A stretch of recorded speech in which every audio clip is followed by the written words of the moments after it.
Saya kasih tahu. Kenapa orang Papua masuk ke hutan baru berontak mau merdeka? Nah, iya Om. Kenapa Om?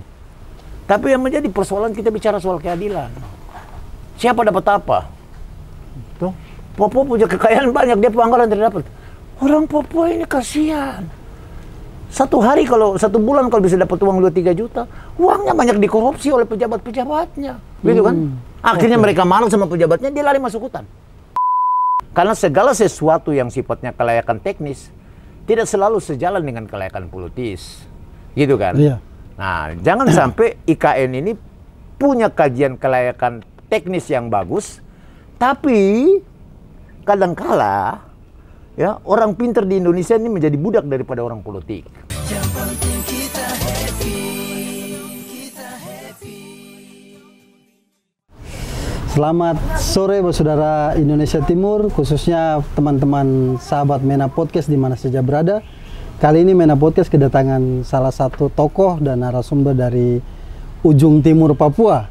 Sebentar lagi Om akan memperkenalkan diri buat sahabat Mena Podcast, Om toh. Biar semua juga orang bilang tak kenal maka tak sayang. Jadi Om silakan Om, mungkin Om memperkenalkan diri buat kita punya sahabat-sahabat Mena Podcast di Indonesia Timur, Om. Baik. Assalamualaikum warahmatullahi wabarakatuh. Salam sejahtera buat kita semua. Saya perkenalkan diri dulu. Nama saya Domingus Urbon, ya. Biasa dikenal dengan Kakak Dom. Kakak Dom Urbon. Oke. Ya. Saya berasal dari Papua Barat, tepatnya dari Kabupaten Teluk Bintuni. Oh, Bintuni. Ya, Kabupaten Teluk Bintuni. Ini lagi jalan-jalan main-main ke Jakarta karena ada beberapa tugas. Ya, sekaligus mungkin kita bisa ngobrol-ngobrol santai. Saya perkenalkan diri. Saya saat ini bekerja sebagai anggota dewan. Oh, anggota dewan. Rakyat Provinsi Papua Barat dari fraksi otonomi khusus. Oh, ya, saya sebagai wakil ketua fraksi OTSUS.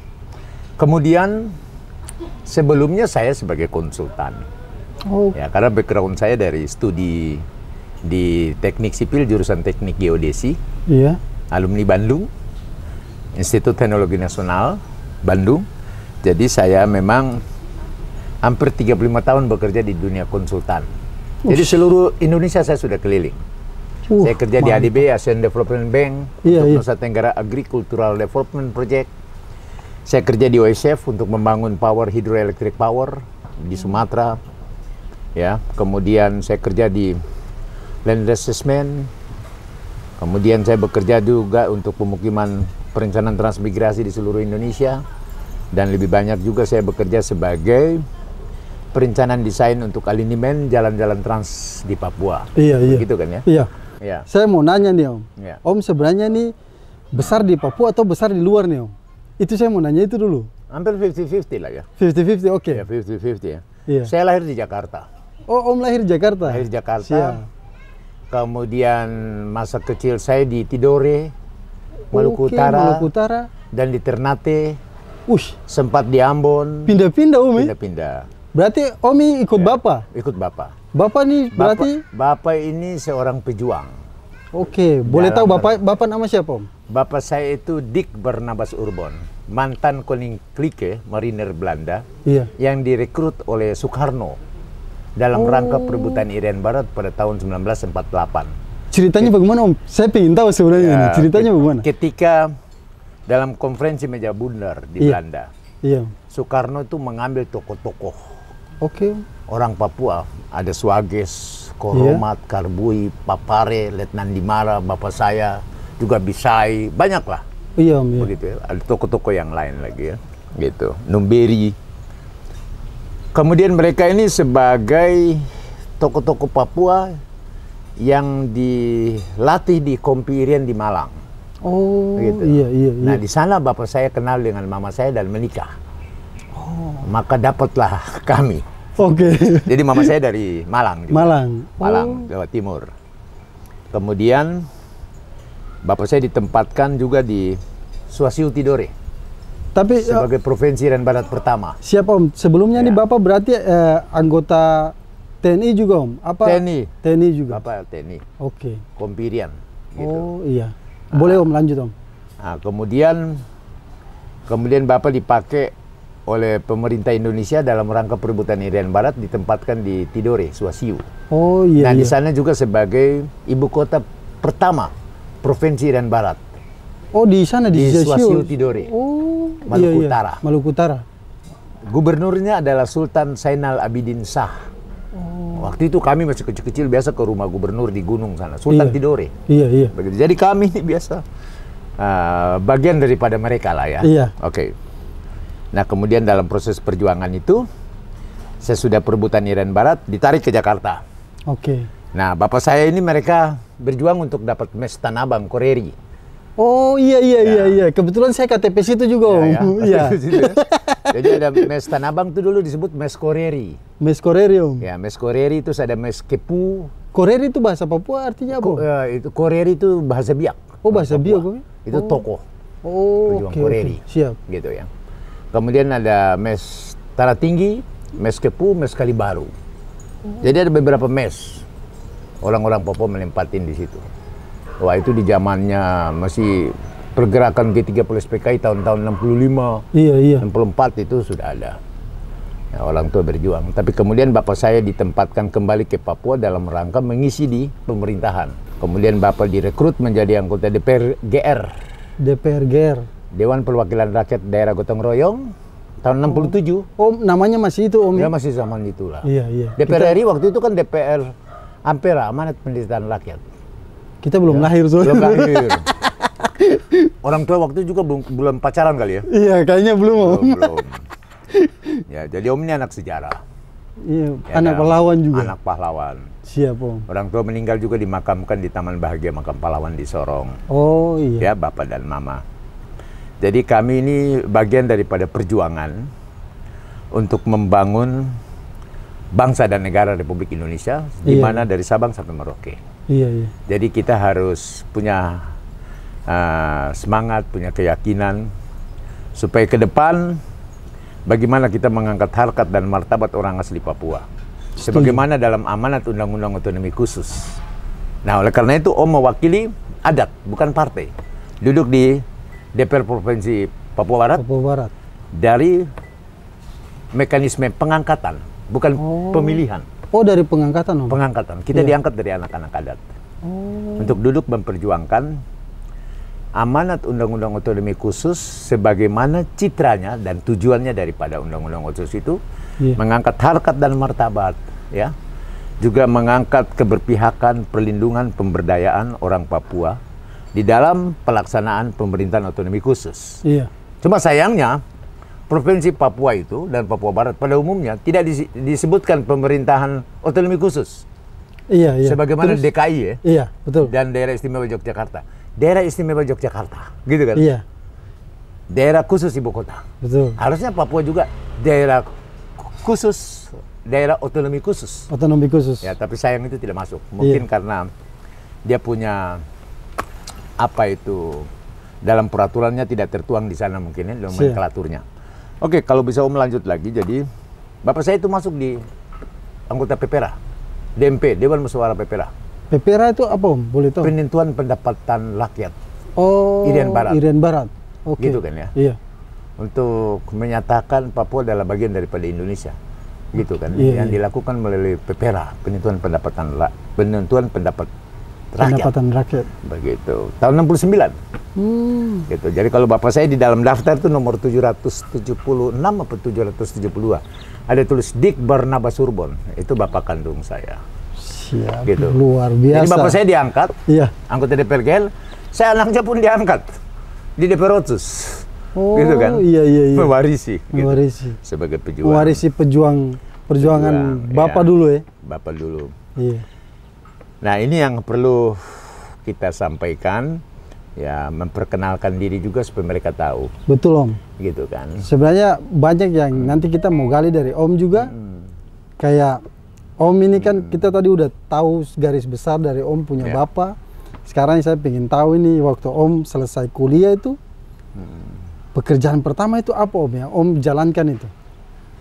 Om itu kuliah di Bandung, Iya. gitu kan ya. Sambil main bola.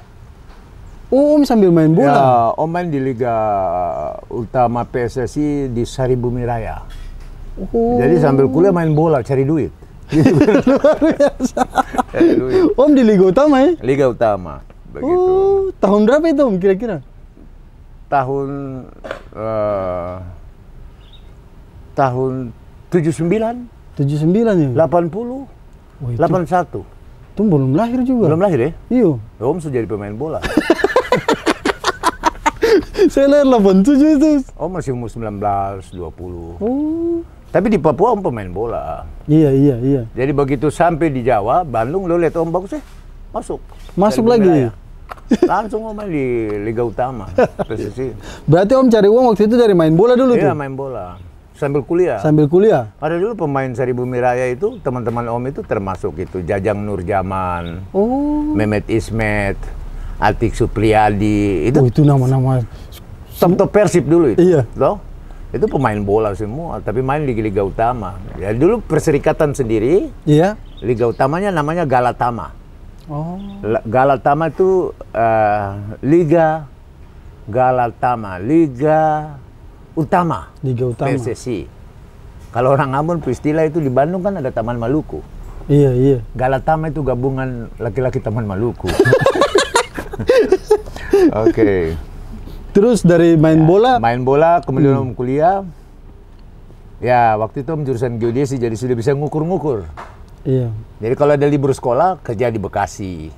Oh. Ya, kerja untuk bikin irigasi teknis. Iya, iya. Ya, programnya Presiden Soeharto dulu itu bagaimana swasembada pangan meningkatkan. Iya, betul, betul. Ya, terus keluarga berencana stabilitas ekonomi, politik dan pembangunan. Iya.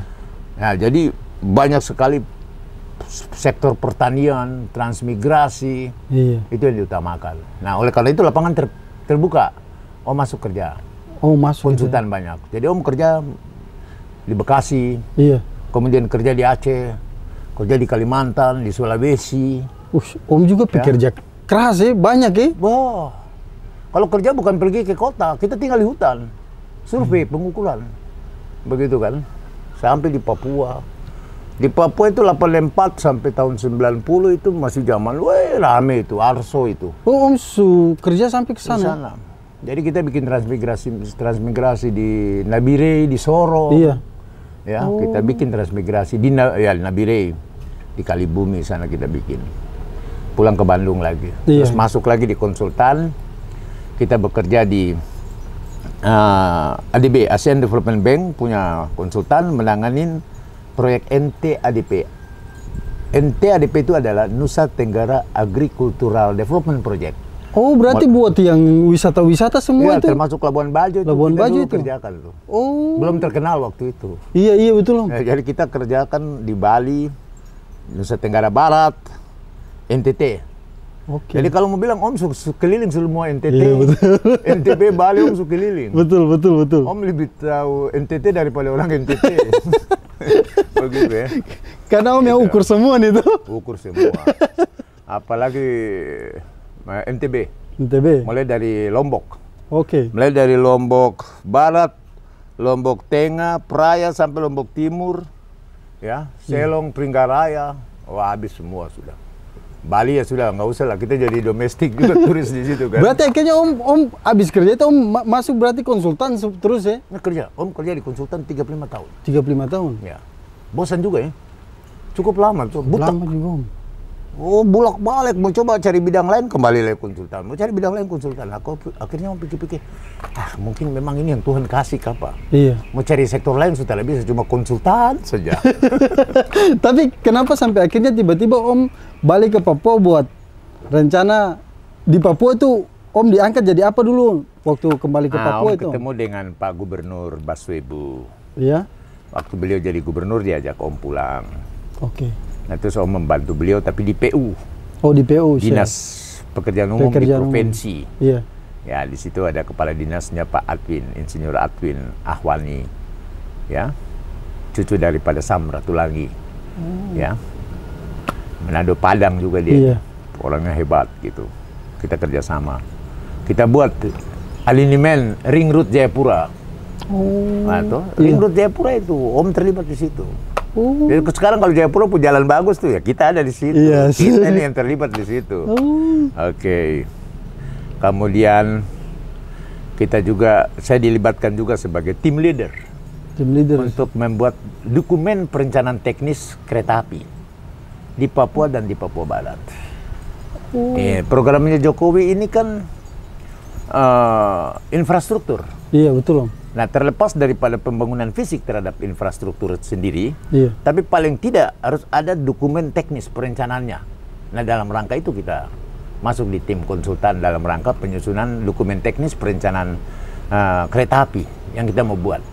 Nah, budaya orang Papua kan belum begitu terlalu familiar dengan kereta api. Iya. Tapi ini program nasional, jadi at least paling tidak harus dimulai dengan perencanaan teknisnya. Tapi programnya itu untuk menjalankan program itu tahun berapa, Om? Kira-kira? Itu 2000, kemarin kita bikin itu 2016, 17. Oh. Kita bikin. Tapi belum jalan ya, Om? Nah, kita bikin dokumennya dulu. Oh, dokumennya Sebab dulu. persoalannya bikin apa tidak itu kan masih ada studi-studi lain lagi. Oke. Tentang visibility-nya, tentang bagaimana transportasi antar modalnya, terus bagaimana tentang peningkatan aksesibilitasnya. Nah, total parameter peningkatan aksesibilitas untuk menggerakkan semua sektor aksesibilitas itu kan harus banyak, baik udara, laut, darat maupun kereta api harus connecting semua. Iya. Tapi itu semua perlu waktu, perlu tahapan. Iya, begitu kan ya. Oleh karena itu memang di tingkat awal paling tidak sudah dimulai dengan perencanaan teknis. Iya. Pembuatan dokumen teknisnya sudah ada. Berarti pembangunan jalan dan sebagainya waktu di Papua tuh Om juga terlibat di situ. Ya. Zaman Jokowi nih, Om. Bapak Dari Presiden zaman Jokowi. SBY. Oh, dari zaman Pak SBY. SBY, ya. Oke. SBY itu 2004 tuh. Iya, betul. Ya kita sudah terlibat. Jadi membuat desain, membuat alignment jalan transnasional. Mulai dari Nabire sana, Iya. ya, lari sampai di Manokwari. Oh. Kita terlibat. Begitu kan? Iya. Bagaimana menggunakan citra satelit, ya. Kemudian kita melakukan rekayasa engineering terhadap perencanaan spasial, ya, terhadap kondisi topografinya, terus bagaimana kita buat rencana alignmentnya, kemudian kita lakukan dengan pengukuran, kemudian sampai masuk ke fisik, itu Om terlibat di sana. Luar Baik di biasa. perencanaan maupun di pengawasan. Termasuk ring route Raja Ampat. Oh, ring route Raja Ampat juga. Raja Ampat. Jadi di Pulau Waigeo itu dalam lokasi-lokasi yang nanti ada daerah-daerah pariwisata kayak Teluk Kabui, ya, gitu, daerah Raja situ, kemudian naik sampai di Lopintol, ya, naik terus sampai ke atas keliling itu Om jalanin, survei, gitu kan ya. Iya. Jadi memang kita ini sekolah tapi dibuang ke hutan. Karena membuat tabrak-tabrak hutan. Kalimantan pun begitu, Sulawesi pun begitu. Aduh, sedihnya minta ampun. Tapi ya itu masa bahagia. Betul. Gitu kan. Dan Om punya pengalaman luar biasa di situ. Ay, capek sudah. Sekarang ini Om rencana mau bikin apa buat Papua nih? Ya Om mau bikin supaya anak-anak generasi baru nih dia bisa ikut Om punya jejak mungkin. Nah, begini. Kita lihat dulu. Kalau kita bicara Papua, dalam realitas sekarang ini Papua adalah bagian daripada Indonesia. Iya. Gitu kan ya? Tolong. Oke. Bagaimana kita membangun Papua adalah juga kita membangun Indonesia. Ya. Gitu kan? Setuju. Ya, karena bicara Indonesia itu tidak bicara soal Jawa, Ya. Kalimantan, tapi bicara dari Sabang sampai Merauke. Gitu betul. kan? Nah, Papua ini adalah bagian dari kita. Nah, di Papua ini kita bangun itu bukan hanya fisik, tapi bagaimana karakter building, ya, karakter manusia Papua, Papuanya. sebagai manusia yang sejati, manusia yang punya adat, punya agama, punya etika dan punya norma di dalam hidup berbangsa dan bernegara, begitu. Nah, kita lihat juga, ya, otonomi khusus ini sangat positif. Karena dia menjawab persoalan, ya. Iya. Otonomi khusus ini adalah, ada orang bilang ini jalan tengah, karena Papua meminta merdeka, Iya. gitu kan. Nah, pemerintah Indonesia pada tanggal 26 Februari 1999 100 orang Papua ketemu Presiden B.J. Habibie di NAM Center, memutuskan Papua diberikan otonomi khusus. Yaitu otonomi khusus ini berbicara tentang kekhususan Papua dari segi adat dan budayanya, dari segi kemanusiaannya, dari segi agamanya, dari segi wilayahnya, gitu kan? Iya. Gitu. Itu harus dikhususkan, gitu kan? Agama, wilayah. Pendidikan sih. Dan nanti masuk di pendidikan. Oke, siap. Gitu kan ya. Iya. Nah, kita lihat contoh. Ya. Yogyakarta. Iya. Sebelum Indonesia merdeka, Yogyakarta itu sebagai suatu kerajaan Mataram Muslim yang sudah merdeka sebagai suatu kerajaan. Tuh. Gitu kan? Iya. Tapi karena Indonesia ini merdeka, tidak boleh ada negara dalam negara atau kerajaan dalam negara, maka Mataram itu dilebur. Nah, dia dilebur dalam hal itu, dia diberikan kekhususan sesuai dengan Undang-Undang Dasar 45 pasal 18B. Negara mengakui dan menghormati kesatuan-kesatuan pemerintahan daerah yang bersifat khusus maupun yang bersifat istimewa. Nah, Yogyakarta bersifat istimewa. Iya. Gitu kan ya? Iya. Jakarta karena ibu kota negara khusus. Papua dan Aceh khusus, gitu kan ya? Betul. Gitu. Nah, kekhususannya itu di mana? Kalau di Yogyakarta itu ada beberapa poin berdasarkan Undang-Undang Nomor 25 tahun 2003. Iya. Gitu ya. Kekhususan Yogyakarta itu satu, gubernurnya harus sultan. Gitu kan? Wakilnya itu dari Mangku Bumi. Itu wakil. Gitu kan? Iya. Tidak boleh ada pilkada. Begitu kan? Iya, begitu. Betul. Kalau di Papua, boleh ada pilkada. Tapi gubernur dan wakil gubernur harus orang Papua asli. Tidak boleh. Karena otsusnya itu ya? Otsus. Itu hak kesulungan, gitu kan? Iya, betul. Oke, itu di Papua. Kemudian di Yogyakarta itu, semua wilayah Yogyakarta, daerah khusus, daerah istimewa Yogyakarta itu, tanah itu adalah milik sultan. Gitu kan? Oh, iya. Terus tata ruangnya diatur oleh sultan. Kalau di Papua, kita juga harus ada lembaga. Ada MRP, Majelis Rakyat Papua. Representatif anak-anak adat yang duduk di dalam kelembagaan MRP, Majelis Rakyat Papua, yang memberikan keberpihakan, kebijakan, pertimbangan terkait dengan penyelenggaraan pemerintahan yang berurusan bersentuhan dengan persoalan adat. Mereka di sana. Iya. Nah, terus kita juga di DPR ada lagi perwakilannya, kayak Om. Gitu kan? Iya. Di DPR itu kita kan ada partai-partai. Dalam dewan itu diwakili oleh fraksi-fraksi. Iya. Nah, kalau kita juga ada. Kita mewakili fraksi otonomi khusus. Gitu. Berarti bukan partai, Om? Bukan. Kita fraksi. Kita fraksi otonomi khusus. Kita ada 11 orang. Mewakili 13 kabupaten kota. Nah, jumlah kita itu adalah 1/4 dari jumlah anggota dewan yang dipilih. Nah, jumlah anggota dewan yang dipilih itu totalnya ada 45. 1/4-nya dia taruhlah 11. 11 ya. Nah, sudah kita kompetisi, baku rebut situ. Tes kesehatan, administrasi, wawancara, akademik. Iya. Sudah siapa punya nilai yang bagus ya dia lolos. Gitu kan. Itu yang kita pakai. Iya. Di situ kita memperjuangkan bagaimana kita bicara tentang pemerataan pembangunan, keadilan pembangunan. Bagaimana kita bicara mengangkat harkat dan martabat orang asli Papua di dalam konteks ini. Nah, tapi ada biasnya, ada implikasinya. Biasnya apa? Nah, biasanya begini. Otonomi khusus ini, ya, di sisi positifnya ada, pasti juga negatifnya ada. Apa negatifnya? Kalau positifnya itu yang kita butuhkan. Kalau negatifnya kita harus hati-hati.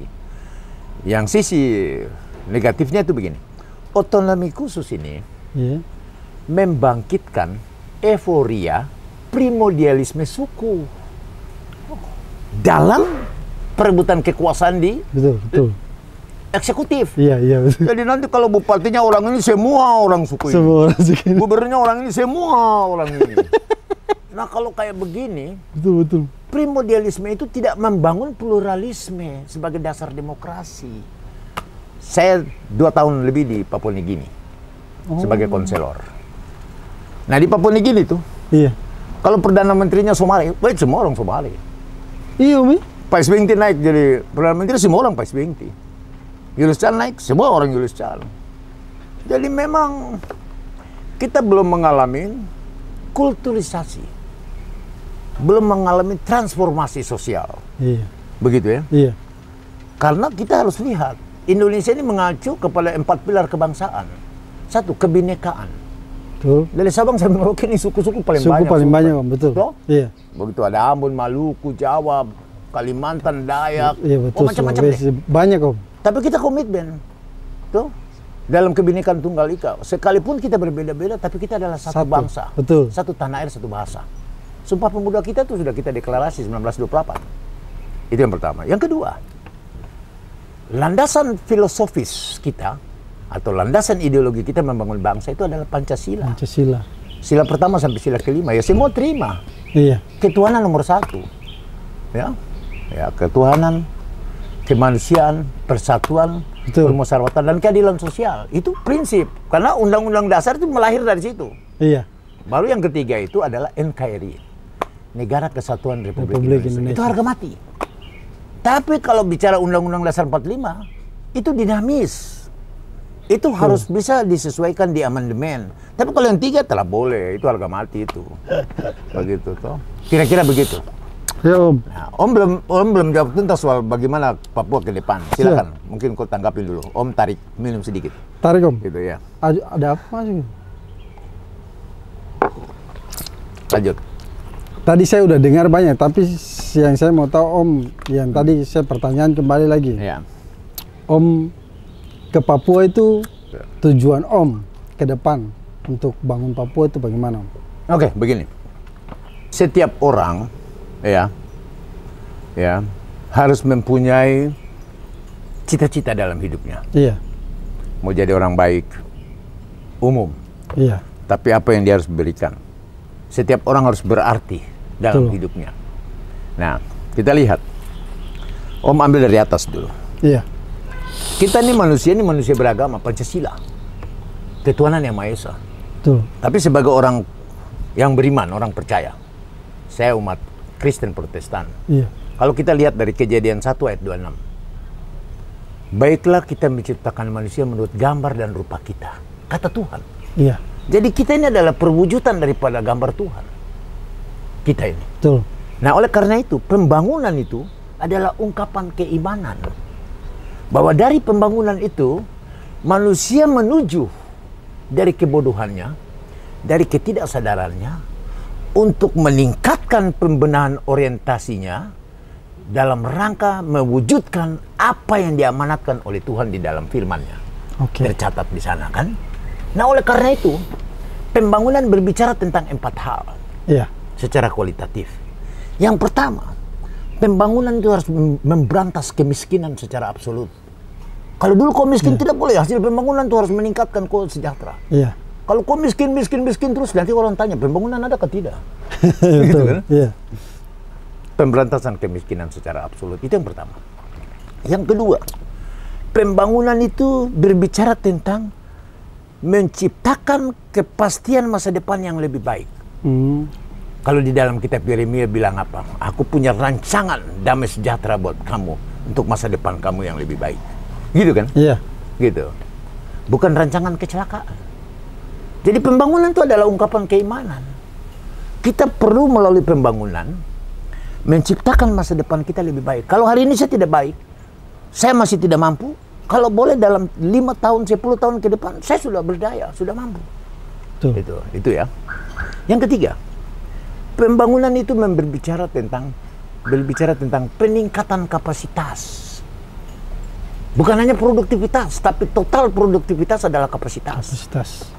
Kalau dulu saya tidak punya kemampuan menghasilkan uang 1 juta atau 5 juta dalam 1 bulan, hasil dari pembangunan, sekarang saya bisa ciptakan uang. Dari hasil kerja saya, usaha saya, karya saya. Bukan 1,5 juta, mungkin 10, 30. Saya makin sejahtera. Dan yang keempat, yang terakhir. Pembangunan itu berbicara tentang keadilan, equity. Siapa dapat apa? Iya. Siapa yang kerja, siapa yang capek. Betul. Siapa yang kerja banyak. Betul. Jadi harus ada keseimbangan distribusi dan kontribusi. Iya. Saya memberikan kontribusi saya untuk bekerja. Saya harus berhak mendapat distribusi. Iya. Manfaat buat saya. Gitu kan? Iya. Nah, setiap orang harus menyadari itu. Dalam otonomi khusus, ada 4 hal yang menjadi catatan. Pertama, harus ada pemerataan pembangunan. Berarti menurut Om belum rata? Belum. Belum ya? Belum. Sangat belum rata. Oke. Karena pembangunan kebanyakan di kota. Pembangunan untuk siapa? Dana otonomi khusus itu atas nama orang Papua, tapi dipakai bukan orang Papua yang pakai. Iya, Om ya? Ya, kita ribut-ribut juga kau walaupun duduk di Banggar, tapi ini yang menentukan eksekutif. Gubernur, bupati, ini yang tak benar ini. Nggak bisa. Kecuali kalau Om jadi gubernur atau Om jadi bupati, Om sudah mengerti barang itu. Iya. Nggak usah dikuliahin, Om gurunya. Oke, Gitu kan? nanti Oke. kita bahas itu di belakang. Oke. Oke. Jadi pemerataan belum ada. Iya. Pelayanan pemerintahan, pelayanan institusi, pelayanan publik ini harus ditingkatkan. Berarti menurut Om juga masih Pegawai udah mau datang jam berapa, pulang jam berapa, dapat gaji tiap bulan sedap. iya, Om ya? Nggak boleh. Kok jadi ASN itu, kok kerja jam sekian sampai jam sekian. Ceklok, Betul, jam. betul. Kok berikan Setuju. waktu kau. Setuju. Begitu. Komitmen waktu di situ. Iya, komitmen waktu. Tuh. Itu pelayanan pemerintahan. Jangan datang ke kantor cari kepala dinas, tidak ada, pejabat tidak ada. Wih, siapa yang layanin rakyat ini? Aduh. Iya toh? Iya, Om ya. Oke, Om, lanjut Om. Yang ketiga, pembangunan itu berbicara tentang kesejahteraan. Iya, Rakyat mau makan, rakyat perlu kerja, betul Om. rakyat perlu hidup. Jadi kalau bicara APBD, anggaran pendapat belanja daerah, itu bukan proyek-proyek, tidak.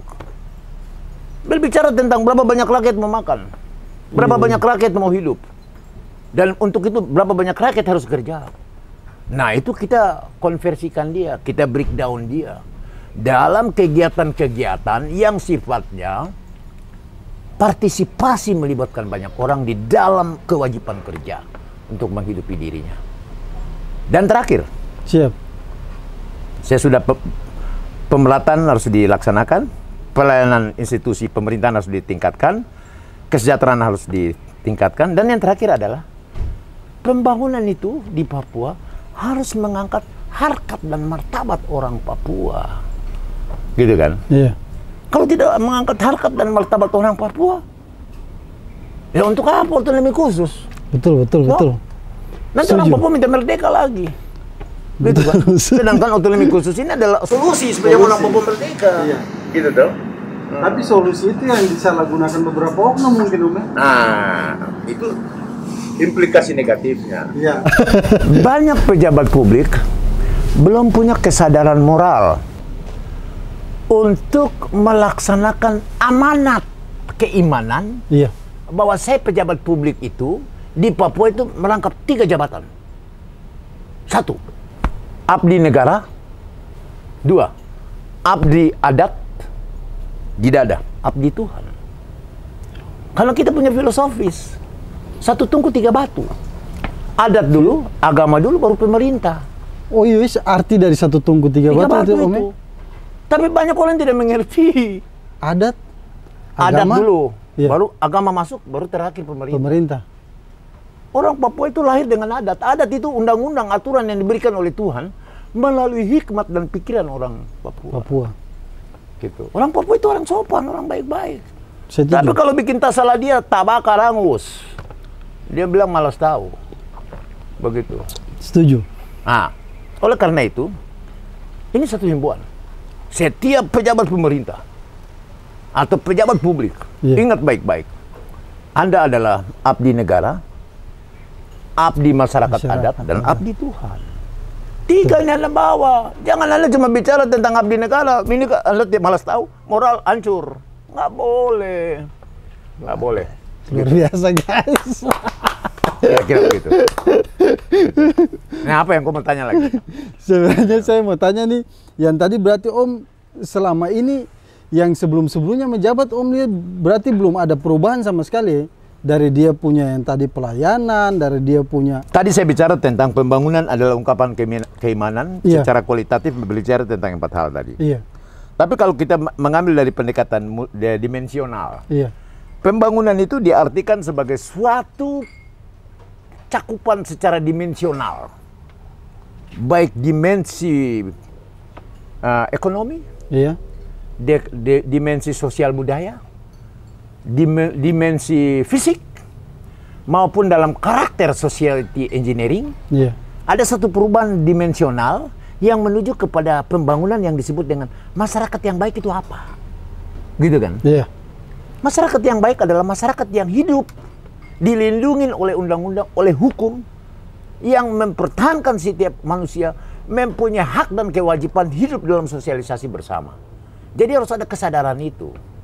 Gitu kan? Iya. Karena kita hidup bukan sendiri. Kalau di hutan kita sendiri. Saya mau telanjang, kamu apa, tidak ada urusan.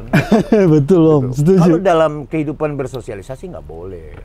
Ada norma-norma, aturan-aturan yang tidak tertulis, tapi itu merupakan adat istiadat yang kita pakai. Tapi juga ada norma hukum, gitu kan? Iya. Itu yang harus kita patuhi, yang harus kita ikuti. Gitu. Beta pertanyaan satu nih Om. Oke? Berarti 2024 nih, kira-kira Om ada mau maju sih? Kira-kira Om harus maju. Om harus maju. Saya dalam 2024 saya akan ikut pilkada Kabupaten Teluk Bintuni. Oh, Gitu ya? iya. Ikut pemilihan kepala daerah Kabupaten Teluk Bintuni. Sebagai hak warga negara, Iya. sebagai hak anak adat. Saya dari suku Kuri. Kami di Bintuni ada 7 suku. 7 suku Om. Ya, 7 suku. Suku yang tua suku saya, Kuri. Iya. Wamesa, Irarutu, Sumuri. Baru ada suku Sow, Iya. suku Muskona, dan suku Sebiar. 7 suku. Gitu, 7 suku. Gitu. Nah, kami di Papua itu, khususnya di Kabupaten Teluk Bintuni itu, Iya. jumlah penduduk kami itu 100.000 lebih. Terdiri dari 145 kampung atau Iya. desa dan 24 distrik atau kecamatan. Begitu ya. Kehidupan masyarakat kami itu masih tertinggal. Kami punya penghasilan ya di samping sumber-sumber yang kita peroleh melalui dana alokasi umum, Iya. dana otonomi khusus, tapi kita juga punya minyak dan gas yang disebut dengan DBH, dana bagi hasil migas. Dan Bintuni satu daerah yang terkaya di Indonesia. APBD-nya sangat besar. Iya Om. Bisa 4 triliun lebih. Itu induk. Belum lagi kalau perubahan. Lari-lari 2 sampai 3. Tapi persoalannya bukan APBD besar. Persoalannya di mana Om? Kalau Persoalannya itu masyarakat di sana masih mengalami ketertinggalan. Iya. Ya, kemiskinan ekstrim. Nah, kemiskinan ekstrim itu apa? Kemiskinan ekstrim itu adalah setiap orang untuk makan saja satu hari itu bisa menghabiskan berapa rupiah? Itu di bawah 10.000, bahkan mungkin 5.000. Sementara APBD-nya besar, gitu kan? Berarti secara tidak langsung tidak tepat sasaran Om, maksudnya gitu. Bias. Oke. Bias toh? Iya. Gitu. Karena dia tidak bisa mengkonversikan. Saya bangun jalan dengan maksud nanti jalan ini bisa dikonversikan punya manfaat supaya ekonomi bisa bergerak. Bisa, iya betul. Gitu kan? Betul Om, betul. Supaya ada daya tumbuh. Iya. Tapi masyarakat ini kan masih belum bergerak dari tempatnya. Dia butuh pendidikan. Iya. Dia butuh kesehatan. Toh? Iya. Dia juga butuh sarana prasarana produksi. Dia juga butuh tutorial, pembinaan, bimbingan, pelatihan. Kalau itu tidak diprioriti kepada mereka, ya, yuk bangun itu nanti ditanya, yuk bangun buat siapa? Berarti programnya Om nih ada semua jelas ini. Ya, barang untuk itu kedepannya. Makanan kita lah. Toh? Iya. Begitu lama sebagai konsultan development itu barang-barang itu tuh di otak terus itu. Jadi ke depan Om harus ikut pilkada dengan tujuan. Iya. Supaya saya bisa ambil kebijakan yang sedikit gila dalam arti ekstrim. Iya. Karena rakyat saya ekstrim. Bila perlu saya lawan dengan pemerintah pusat. Kok atur anggaran begini-begini melalui SIPD? Tunggu dulu, saya rakyat butuh ini. Iya, kenapa kok atur begini? Gitu kan? Ya kita bisa bicara tuh. Karena setiap daerah punya permasalahan beda-beda. Beda-beda, betul Om. Begitu kan? Sehingga ada kebijakan, ada regulasi khusus yang diberikan kepada orang Papua. Jangan proyek-proyek fisik-fisik. Orang Papua butuh makan. Butuh kerja. Iya. butuh hidup. Sebab kalau dia tidak kerja, dia tidak punya uang untuk makan. Sebab kalau dia tidak punya uang untuk makan, dia tidak bisa hidup. Nah, ini persoalan. Jadi Om perlu turun tangan, ya, untuk mengatasi itu. Harus bisa menjawab persoalan ini. Ya. Selain persoalan itu, yang Om lihat persoalan apa lagi? Persoalan lain yang Om harus lihat juga. Orang Papua ini kaya. Dia punya alam banyak. Setuju. Punya alam banyak. Iya. Alam itu aset. Iya. Aset. Begitu. Tapi asetnya dia ini kadang-kala diakal-akalin sama orang pintar dari luar. Ambil asetnya, dia lepas, orang hidup dengan asetnya. Tidak boleh. Sebagai contoh, saya amati lama sekali. Kenapa orang Papua ini tidak maju? Ekonomi tertinggal. Karena orang Papua yang punya tanah. Betul. Coba apa, Om? Pendatang banyak yang maju. Ternyata orang Papua punya tanah itu dia jual. Oh. Dia dapat uang, dia pakai buat makan. Oh, oke. Uangnya habis, berarti makannya stop. Dia jual lagi itu tanah. Oke. Gitu kan? Iya. Dia dapat uang, dia pakai lagi buat makan. Ya. Begitu terus aja tuh? Begitu terus. Tapi orang yang beli dia pun tanah, dia jadikan aset usaha. Dia jual dapat modal, dia putar usahanya, dia bisa hidup. Betul. Jadi dia punya aset untuk hidup. Kalau orang punya aset untuk makan. Untuk makan. Gitu kan? Iya. Ini yang harus kita rubah. Paradigma ini harus kita rubah. Setuju, betul. Jadi kalau besok Om pegang pimpinan sebagai kepala daerah, orang Papua saya harus fasilitasi mereka. Dia aset itu kita gerakkan supaya orang Papua hidup dengan aset. Setuju. Itu yang pertama. Betul, Om. Yang kedua, Bintuni ini kan di daerah suku Sumuri. Itu ada LNG Tangguh. Liquid Natural Gas, BP Tangguh. Begitu. Terbesar. Besok akan dibangun lagi pabrik pupuk petrochemical di sana. Dari semen Gresik. Dari Gresik punya. Petrochemical Gresik.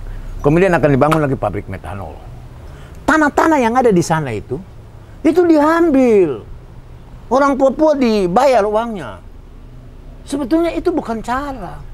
Kebijakan pertanahan dalam reformasi pertanahan itu berbicara tentang win-win solution. Iya. Tanah sebagai aset modal. Kau boleh ambil untuk resettlement mereka, tapi mereka juga jadikan mereka punya tanah ini sebagai modal usaha. Iya. Nanti di situ ada dana abadi buat dia punya anak sekolah, buat dia punya pendidikan, buat dia punya kesehatan, buat dia punya koperasi, dia bisa hidup. Betul. Dan asetnya bekerja untuk mereka hidup. Betul. Jangan kau ambil, kemudian kau yang untung, mereka susah. Ingat, semakin orang pintar, harusnya semakin orang sadar bahwa kebangkitan intelektual adalah kebangkitan moral. Jadi pembangunan itu harus berorientasi pada human development. Tidak economy development, tidak kapitalis development, ya. Tidak eksploitasi development, no. Tapi pada human, kemanusiaan. Karena kita berbicara tentang ketuhanan dan kemanusiaan. Jadi kita ini sudah mengalami pembiasan, distorsi, deformasi yang jauh. Begitu. So, ini nggak boleh, kita harus diluruskan. Ini orang Papua yang bicara nih. Pusat Jakarta harus mengerti ini.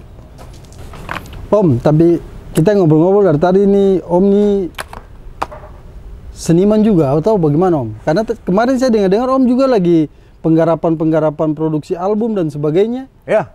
Betul. Om ini suka menyanyi dari kapan? Kalau menyanyi, aku belum lahir Om sudah nyanyi. Ya, dari masa kecil masih SD, sudah SMP masih pegang-pegang gitar di jalan. Oke. Nyanyi-nyanyi. Belum ada zaman ngamen. Oke. Begitu. Kemudian di Bandung sambil kuliah, kadang-kala isi acara di Laga Pub, zaman Java Jive Band dulu. Oh. Ya, pub mahasiswa itu. Tahun-tahun berapa itu ya? 82, 84, gitu ya. Oh. Di Bandung juga Om aktif di Pemuda. Pemuda apa, Om? GPIB. Oh, GPIB, gereja. Iya, jadi biasa kita ikut paduan suara, kor. Oh. Ikut pop singer di Bandung juga. Lagu rohani, lagu pop juga kita ikut. Iya. Dapat nomor juga. Tapi nyanyi cuma sekedar hobi, tidak pernah serius. Iya, Om. Main bola juga sekedar hobi, tidak pernah serius. Berarti kalau Om tahun-tahun segitu berarti sama senior-senior kita dari Ambon dong? Bung Utali Kumahua. Betul. Andre Hanusa dong masih di bawah. Iya. Ruth Sanaya dong masih TK, masih nyanyi-nyanyi. Gitu tuh di Depok Kakak. So, iya. Nah, itu semua teman-teman gitu kan ya. Gitu. Nah, sekarang Om setua. Mau nyanyi apa lagi? Sekarang Om nyanyi cuma untuk lagu-lagu album rohani saja. Oh iya. Ciptaan Om sendiri sama teman-teman dibantu juga, ada Dodi Telehala, Richard. Oh sebentar, berarti Om ini bukan penyanyi, pencipta juga? Pencipta juga. Oh multitasking juga, multi talent juga kalau gitu, multitasking. Ya. Jadi memang ada keyboard di rumah, ada studio, home studio. Ya sekedar untuk kalau mengalami kebosanan ya Om lari ke musik. Sebentar saya mau tanya, musik, ya. Dari segi musik Om ya, Om ini kan pencipta juga, songwriter kan? Ya. Kira-kira inspirasi yang Om bikin di lagu itu, yang Om tuangkan dalam lagu itu Om dapat dari mana? Pertama, saya lihat dari Mazmur Daud. Oke. Tokoh perjanjian lama yang saya kagumin, Daud. Kemudian saya ambil dari perjalanan hidup saya. Oke. Gitu ya. Iya. Saya pernah susah. Om juga dulu pernah susah? Ya. Tidak punya uang buat makan. Saya pikir Om memang hidup berkecukupan. Tidak. Oh, oke. Saya kuliah itu mandiri. Loh. Iya. Saya pernah lapor. Tidak punya uang. Saya susah. Tuh. Iya. Pergi kuliah jalan kaki. Kalau tidak ikut kuliah nanti absen 3 kali putus. Tidak ikut kuis, tidak ikut BTS, tidak ikut UAS, out. Tapi kita kalau muda itu, kita berpikir kalau kita tidak sekolah dengan baik, besok kita mau jadi apa? Setuju. Tuh? Iya. Besok kita kawin dengan orang tua, kita kasih makan apa? Betul, betul Om. Itu persoalan besar. Gitu. Betul, iya. Kedua, begitu kita sudah besar, ya, kita sudah tua, kita harus persiapkan diri untuk kalau besok kita mati, kita kemana? Oh, oke. Mau ke neraka kah, mau ke surga? Jadi tujuannya berarti bagian dari Nasar juga nih? Nasar.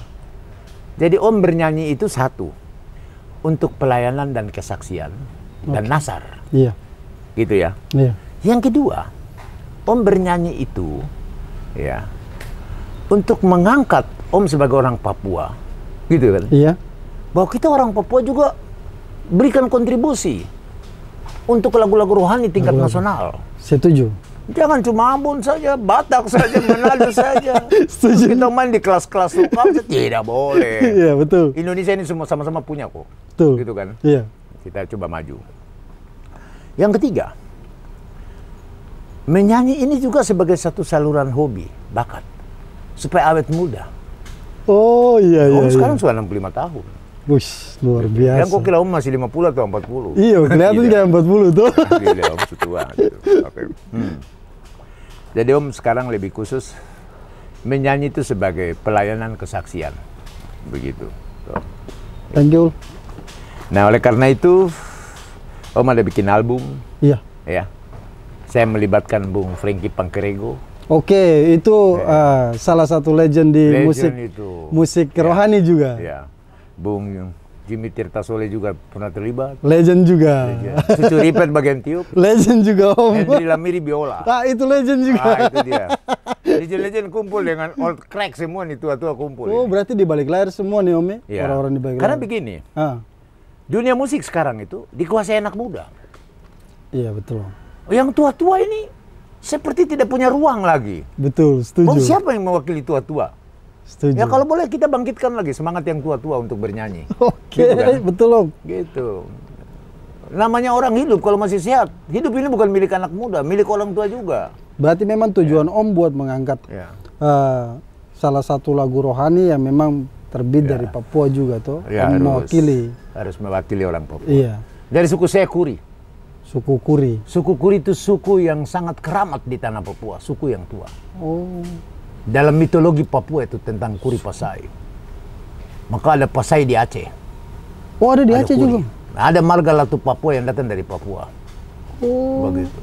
Jadi kalau bicara orang Papua ini, kami orang yang paling tua di Nusantara ini. Betul. Begitu. Karena saya ikut sejarah semua. Itu juga itu. Begitu toh.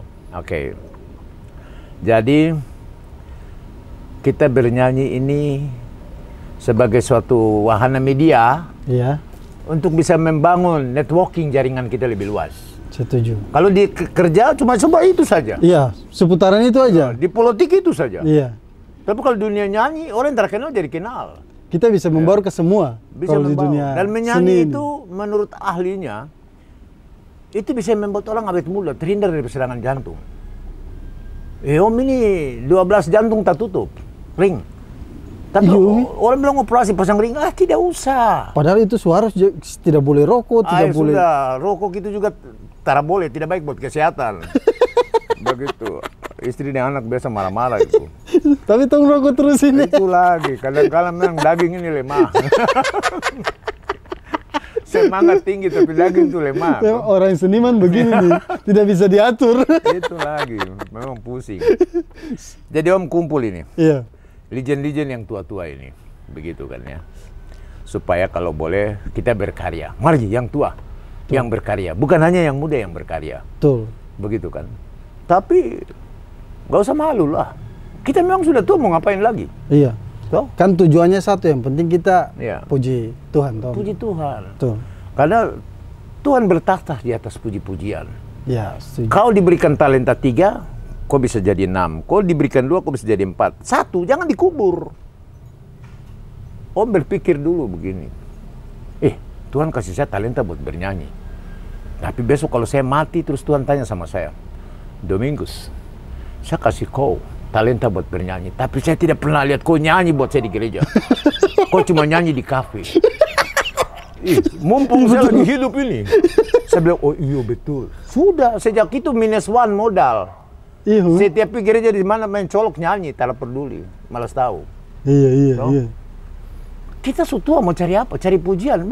Stop sudah. Akhirnya sekarang Om bikin album ini supaya orang yang mendengarkan Om punya karya juga diberkati juga dari karya-karya yang Om cipta itu. Saya pernah ngobrol dengan almarhum John Tanamal. Oke. Siapa tidak kenal John Tanamal?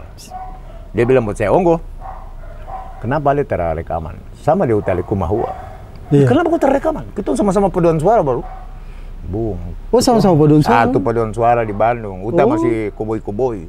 Masih menyanyi di AP. Iya. Gitu toh. Liang Bung Wempi Peti Pelohi. Oh, Om Wempi. Mawar Simorangkir itu. Iya. Sari itu. Dulu di Bandung. Oh.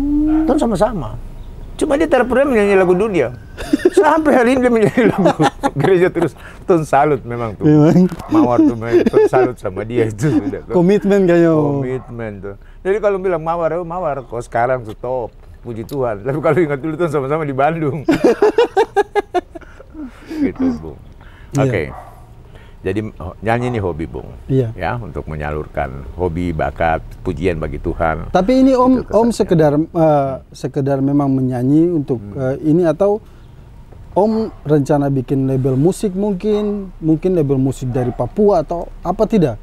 Kalau sampai ke label mungkin tidak, Om. Om pengen kembangkan generasi muda Papua. Kalau dulu kita punya Black Brothers, Iya. Black Papas dan Black Sweet. Tuh. Tapi sesudah era mereka tenggelam. Sedangkan bakat anak muda sekarang banyak.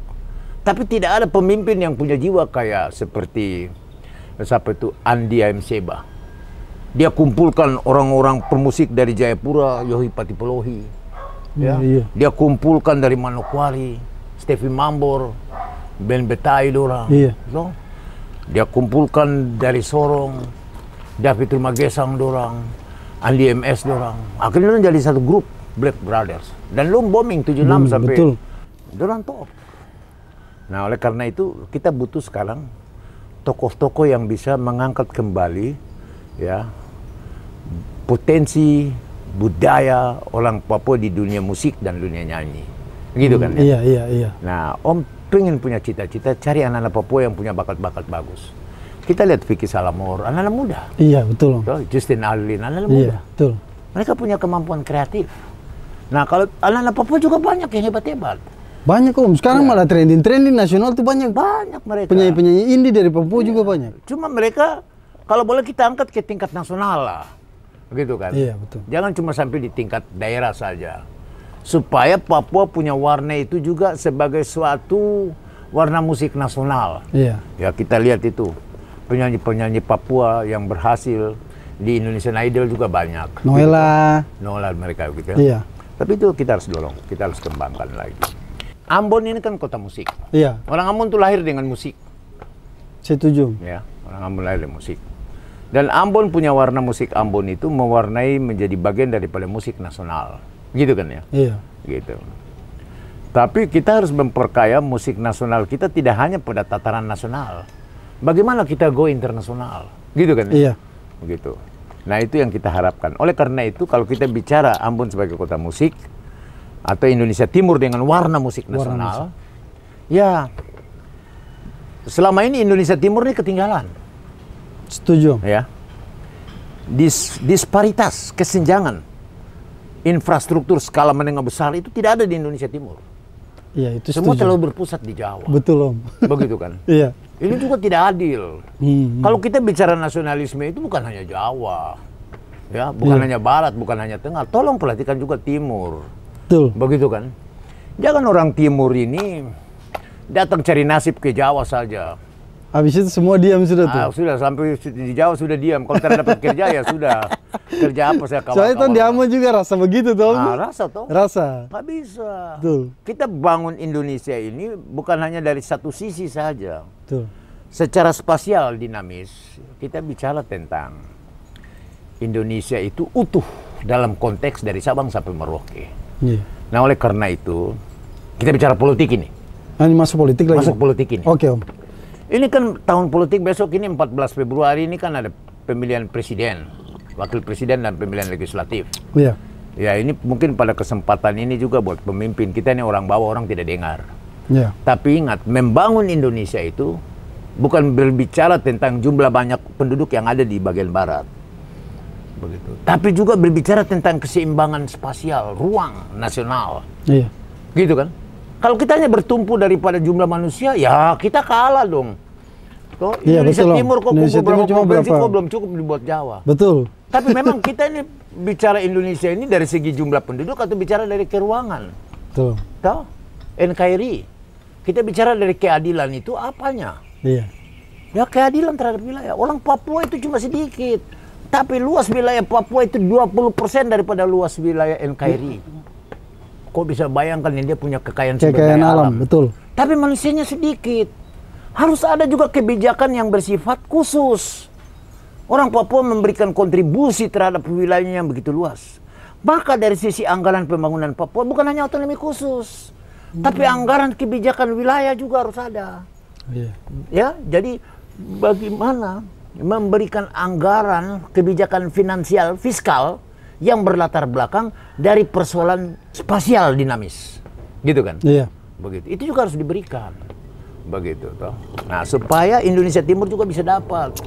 Maluku ini kan wilayahnya paling banyak lautan. Laut, Om. Begitu toh. Kan lumbung nasional, Tom. Harusnya di sana dijadikan Lumbung ikan pusat nasional. industri, ya. Kemarin udah sempat di cancel juga itu. Itu dia. Dan begini, kita tidak ada urusan dengan soal partai politik dan lain-lain. Kita tidak ada urusan. Betul. Saya juga tidak ada urusan sama Kita itu. tidak ada urusan. Betul. Kita cuma lihat siapa yang punya komitmen mau bangun bangsa ini dengan jujur. Setuju, Om. Gitu kan Iya. ya? Bangsa ini dengan jujur. Tapi jangan dikooptasi. Jangan dicaplok ya oleh elit-elit. Elit-elit politik, elit-elit kekuasaan, elit-elit bisnis ekonomi, elit-elit kekuatan, elit-elit pemerintahan. Jangan bikin dekolonialisasi kembali. Iya. Kalau dulu yang jajah kita itu orang asing. Betul, orang Bilang asing. Belanda itu bangsa penjajah. Tapi sesudah kita merdeka, bangsa kita menjajah kita sendiri. Itu yang disebut dengan dekolonialisasi. Iya. Asing tidak jajah kita. Tapi kita pu elit yang jajah kita. Wah, kapan Indonesia mau sejahtera? Kalau kayak begini ceritanya, gitu kan? Iya. Kapan? So, saya kasih tahu. Kenapa orang Papua masuk ke hutan baru berontak mau merdeka? Nah, iya, Om. Kenapa, Om?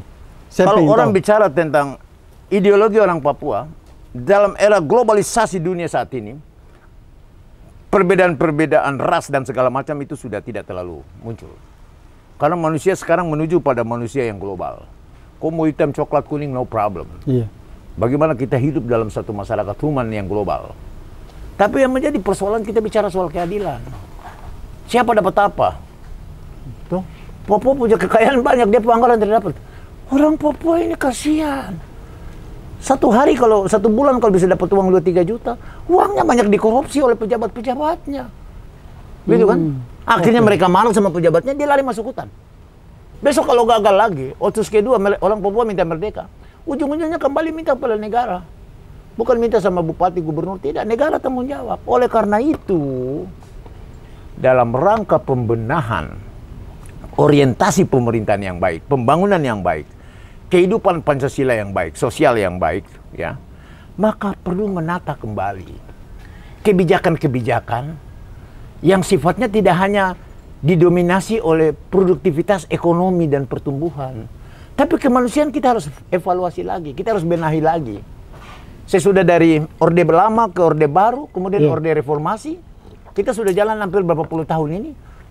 Kita evaluasi lagi, bagaimana kita menata kembali, supaya jangan kita mengalami distorsi pembiasan yang makin besar, akhirnya di internal kita, dalam kehidupan berbangsa dan bernegara, terjadi bahaya laten antara kelompok kekuasaan, ekonomi, bisnis, ya, itu mungkin jauh dari rakyat. Nggak boleh. Gitu. Nah makanya ini titipan sampai besok jadi presiden dibenahi dah. Kita orang Papua minta perubahan, perbaikan. Nah jadi perhatikanlah Indonesia Timur. Indonesia Timur. Gitu kan. Iya. Indonesia Timur tolong diperhatikan. Disparitas infrastruktur skala menengah besar itu tolong diberikan juga kepada Papua. Akses, toh, untuk membangkitkan pertumbuhan, untuk membangkitkan produktivitas, untuk meningkatkan kapasitas Indonesia Timur. Itu kita harus bagi. Jangan sistem administratif pemerintahan itu dijadikan tools politik untuk menjajah. Itu setuju. Administrasi Belanda itu. Kita adopsi dari cara-cara begitu. Itu setuju, Om. Jadi orang di Jakarta itu kadang-kala gayanya cuma berdasi doang. Berdasi penampilan, pakai aksesori dan atribut ekonomi. Tapi otak moralnya juga nggak bagus kok. Kita orang Indonesia Timur itu masih punya kecintaan terhadap bangsa dan negara ini. Betul. Tapi persoalan keadilan, kita bangun bangsa ini, bagaimana kita? Kita bicara tentang keadilan terhadap nasional dan subnasional atau regional. Barat, Tengah, Timur dapat apa? Terkait IKN, Ibu Kota Negara yang baru. Begitu kan ya? Jangan jadikan sarana politik. Coba dikaji dari secara akademis, kalau benar ya dilaksanakan. Karena segala sesuatu yang sifatnya kelayakan teknis tidak selalu sejalan dengan kelayakan politis. Gitu kan?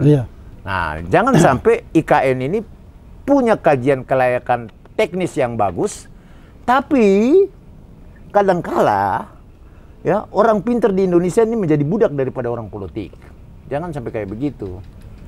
Makanya itu yang disebut kesia-siaan para engineer dan para perencana.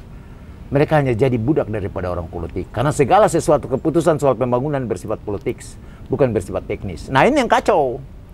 Begitu kan. Kalau begitu nanti tidak ada kajian dasar-dasar dokumentasinya toh. Betul. Kalau semua pendekatannya politis ya kepentingannya siapa yang punya. Semua, betul. Nah kita bangun bangsa ini bukan persoalan kepentingan, tapi nasional yang harus kita utamakan. Rakyat yang dinomorsatukan. Keadilan yang dinomorsatukan. Gitu kan. Kita serang betul-betul. Ayo kita bicara, mumpung di tahun politik. Kalau kita nggak bisa bicara di sistem, kita bicara di medsos. Betul, setuju. Hak warga negara, hak konstitusi, hak undang-undang. Warga negara berbicara untuk mengkritisi dalam rangka perubahan dan perbaikan. Tapi jangan bagian dari masalah. Tapi kalau boleh menjadi bagian dari penyelesaian masalah. Kalau kita sudah masalah banyak, jangan bikin tambah masalah. Begitu tuh. Kalau boleh kita masuk di bagian penyelesaian masalah. Iya, setuju Om, gitu, setuju. Kan? Masalah terlalu banyak di Indonesia Timur. Terlalu banyak, jangan tambah-tambah masalah lagi. Kalau boleh kita bikin selesaikan masalah, jangan bikin tambah masalah. Betul. Gitu tuh. Apa yang kau mau tanya, Nyong? Sebenarnya semua sudah terjawab, Om. Oh ya. Om punya semua sudah terjawab. Tinggal nanti tong lihat Om ke depan ini, Om pergerakan sampai di mana? Kalau memang Om punya pergerakan untuk memajukan khususnya Papua dan Indonesia Timur juga, semua pasti dukung. Oke. Sebagai orang yang beriman dan orang yang percaya. Siap. Ya, ingat. Tuhan Yesus berbicara di dalam Matius 28 ayat 18. Kepadaku telah diberikan segala kuasa, baik di surga maupun di bumi. Di bumi. Tahu? Jadi yang punya kuasa di surga maupun di bumi itu Bukan manusia, Tuhan yang menentukan. Kau mau jadi apa? Minta sama dia. Iya. Jadi Om minta sama Tuhan. Berdasarkan Matius 28 ayat 18. Tuhan pesan. Kau belajar dari Yosua 1 ayat 1 sampai 8. 7 hal yang saya akan beritahukan pada kau. 1. Bersiaplah. Kuatkan dan teguhkan hatimu. Bertindak hati-hati. Iya. Jangan menyimpang ke kiri atau ke kanan. Perkatakan firman Tuhan, renungkan siang dan malam, karena dengan demikian perjalananmu akan berhasil, karena aku menyertai engkau. Tuhan ini dia roh, dia pikiran, dia bukan sat. Kalau bukan sehelai rambut pun jatuh dari atas kepalamu, gitu ya, Iya. itu bukan kehendakku. Itu Om punya lagu. Oh, Om punya lagu, Om masuk punya dalam lagu. lagu. Om nih kayaknya Menghadapi filsafat juga, Om, segala ya? kesulitan dalam hidup ini, gitu kan ya. Iya. Aku percaya Engkau menolongku, karena aku yakin sehelai rambut pun jatuh dari kepalaku. Kalau bukan kehendakmu, Engkau tidak akan mengizinkan. Jadi kalau kita percaya sama Tuhan itu dalam konteks totalitas, dengan pikiran, Iya. ya, dan perasaan, dengan tindak tanduk, perilaku dan perbuatan, dan perkataan. Begitu. Kalau kita baca di dalam kitab Amsal 3 ayat 5-6. Iya. Tuh. Janganlah bersandar pada pengertianmu sendiri. Akuilah dia dalam segala lakumu, maka dia akan meluruskan jalanmu. Begitu kan? Ya mungkin karena kita sepengalaman hidup ya. Iya. Dan kita kalau melihat ke belakang, oh ternyata kalau bukan Tuhan bawa saya sampai hari ini, tidak mungkin saya ada di titik ini. Luar biasa Gitu Kakak Dom. Oke, sahabat Mena Podcast. Kira-kira gitu ya. Katong paling banyak dengar mengenai pengalaman hidup dari Kakak Dom, Kakak Dom sendiri, Om Dom sendiri, dan mungkin sedikit banyaknya teman-teman di Indonesia Timur bisa mendengar dan mungkin bisa mendapatkan edukasi juga di situ. Mungkin kedepannya Katong berdoa supaya tujuan-tujuan Kakak Dom juga sampai dan disahkan oleh yang punya kuasa juga tuh. Amin, amin. Itu Karena ya. Betul. Jadi Kakak Dom terima kasih banyak. Sama-sama. Sudah berbagi pengalaman di Mena Podcast. Ya. Dan apa yang saran terakhir buat dari Kakak Dom buat kita anak-anak di Indonesia Timur, khususnya mungkin daerah Papua, karena Kakak Dom dari sana. Ya. Khususnya buat anak-anak Papua Iya. dan umumnya anak-anak Indonesia Timur dan anak-anak muda Indonesia. Oke. Hidup ini kita punya 5 jari. 5 jari. Pertama kita masih kecil. Iya. 0 sampai 15 tahun. 16 sampai 30 tahun ada di sini. Sini cincin kawin. 30 sampai 45 nanti atas puncak karir kita yang paling tinggi. Ini harus kita tempuh. Iya. 45 sampai ke 60 kita jadi pemimpin, tunjuk-tunjuk. Di atas 60 kita pensiun, orang akan bicara kita jempol. Begitu. Anak-anak muda, ingat, masa muda itu bukan kau habiskan waktumu dengan masa mudamu yang sia-sia. Tapi masa mudamu kau harus gunakan sebaik mungkin untuk mempersiapkan kau masuk di dalam masa usia tua. Supaya kau berhasil di usia tua. Kalau sudah di usia tua, kau jangan sia-sia. Kau persiapkan dirimu supaya kalau engkau mati dipanggil Tuhan, kau masuk surga. Nah itu buat anak-anak muda. Berkarya, bekerja, dan berdoa. Siap, luar biasa. Salam. Kakak Dom, terima kasih banyak. Saudara Mena Podcast, sampai jumpa di podcast berikutnya bersama narasumber lain. Terima kasih banyak Kakak Dom. Ya. Tuhan sama-sama. berkati. Siap. Ya, salam. God bless you.